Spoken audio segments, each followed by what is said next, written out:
Hello दोस्तों, knowledge corner में आपका स्वागत है। तो लेकर आ चुके हैं एक नए गवर्नमेंट जॉब की अपडेट जो सीधे निकल के आ रही है ICMR NIIH के तरफ से। जी हाँ दोस्तों, ICMR national institute of immuno haematology की तरफ से अलग अलग पोस्ट में वैकेंसी निकाली गई है। तो चलिए आगे इस वीडियो में जान लेते हैं इस वैकेंसी से रिलेटेड हर एक इंपॉर्टेंट डिटेल्स जो आपके लिए जानना बेहद ज़रूरी है। वीडियो को शुरू से अंत तक देखिएगा दोस्तों, और अगर वीडियो पसंद आए तो वीडियो को लाइक और चैनल को सब्सक्राइब ज़रूर कर दीजिएगा। तो चलिए शुरू करते हैं। तो चलिए दोस्तों, सबसे पहले जान लेते हैं इसकी ऑर्गेनाइजेशन की डिटेल्स। तो यहाँ पर आप देख सकते हैं hiring body ICMR national institute of immuno haematology. Total number of vacancy देख सकते हैं 11। Job location Mumbai with all India transfer liability. की डिटेल्स यहाँ पर देख सकते हैं दिया गया है। This is a direct recruitment for permanent group B and group C post offering job security and the prestige of being a central government employ. तो यहाँ पर देख सकते हैं क्लियरली मेंशन कर दिया गया है कि परमानेंट गवर्नमेंट जॉब की वैकेंसी है, वो भी सेंट्रल गवर्नमेंट की। बात कर लेते हैं इसकी वैकेंसी की ब्रेकडाउन की। तो यहाँ पर देख सकते हैं post name, number of vacancy की दो अलग अलग कॉलम बनाई गई है। असिस्टेंट के लिए एक वैकेंसी है, वो भी अनरिजर्व वालों के लिए।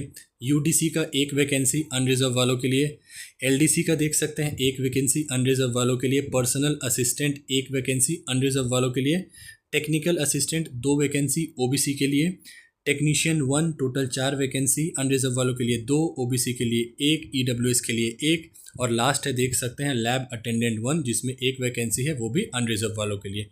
टोटल नंबर ऑफ वैकेंसी मैं भी फिर से रिपीट कर देता हूं दोस्तों, 11। दोस्तों अब बात कर लेते हैं इसकी एलिजिबिलिटी क्राइटेरिया के बारे में, जहां सबसे पहले हम जानेंगे इसकी एजुकेशन वाइज एलिजिबिलिटी क्राइटेरिया के बारे में और फिर जानेंगे इसकी एज लिमिट के बारे में।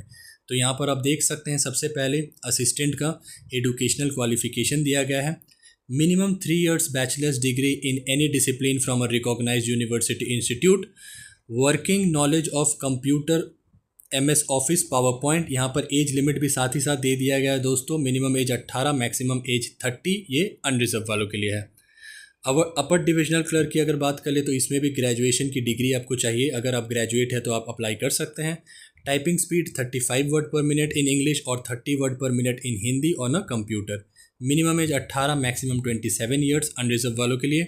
SC ST OBC के लिए जैसा एज रिलैक्सेशन रहता है 5 साल और 3 साल का, वो इसमें भी दिया गया है। PWD कैंडिडेट के लिए 10 से 15 साल का एज रिलैक्सेशन इसमें भी दिया गया है।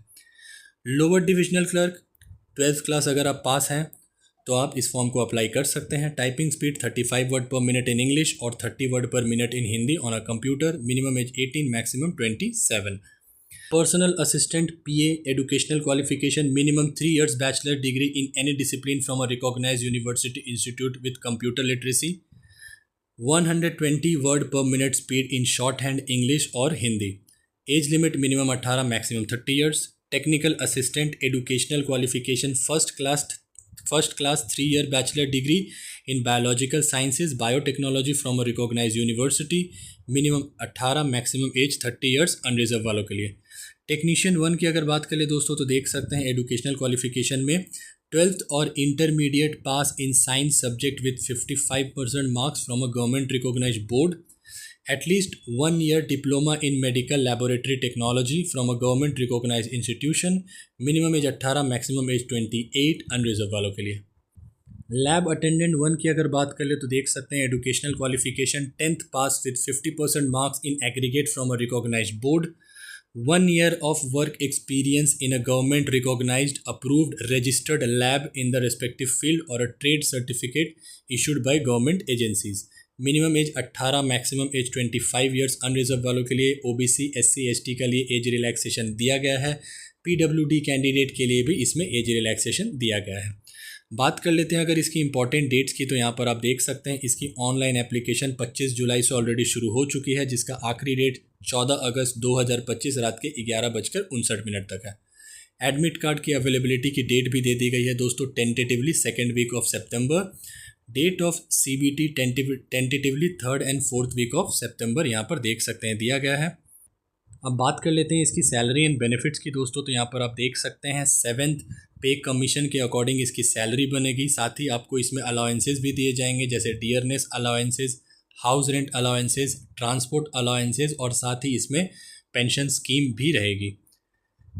क्लिम्स देख सकते हैं दिया गया है, assistant, personal assistant, technical assistant group B, pay level 6 के अकॉर्डिंग इसकी पेमेंट बनेगी। इनिशियल बेसिक पे 35,400, मैक्सिमम 1,12,000, ये एक्सक्लूडिंग है अलाउंसेस की। अपर डिविजनल क्लर्क पे लेवल 4 के अकॉर्डिंग इसकी पेमेंट बनेगी। इनिशियल बेसिक पे 25,500, मैक्सिमम 81,100, इसके साथ अलाउंसेस भी ऐड होंगे। LDC एंड टेक्नीशियन 1 की देख सकते हैं, पे लेवल 2 के अकॉर्डिंग इसकी पेमेंट बनेगी। Initial basic pay 19,900, maximum 63,200। Lab attendant 1 group C, pay level 1 के अकॉर्डिंग इसकी सैलरी बनेगी। इनिशियल बेसिक पे 18,000, मैक्सिमम 56,900। साथ ही इसमें जो जो अलाउंसेस दिए गए हैं वो सारे इंक्लूड किए जाएंगे। अब बात कर लेते हैं इसकी सिलेक्शन प्रोसेस की। तो सबसे पहला स्टेज इसका कंप्यूटर बेस्ड टेस्ट होने वाला है। This will be an objective type test with MCQs। The syllabus generally covers English language, general knowledge and current affairs, general intelligence and reasoning, quantitative aptitude, computer aptitude, subject knowledge। यहाँ पर देख सकते हैं computer aptitude for administrative post, subject knowledge for technical post. Negative marking, yes 1/4 के हिसाब से इसमें negative marking रहने वाली है।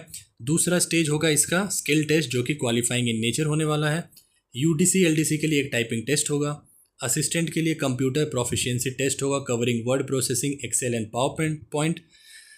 पर्सनल असिस्टेंट के लिए अ शॉर्ट हैंड टेस्ट होगा, evaluate your dictation and transcription skill. Experience weightage for all post up to 5 marks will be awarded for relevant post qualification experience in a government recognised organisation. और इसका जो final stage है वो है document verification का।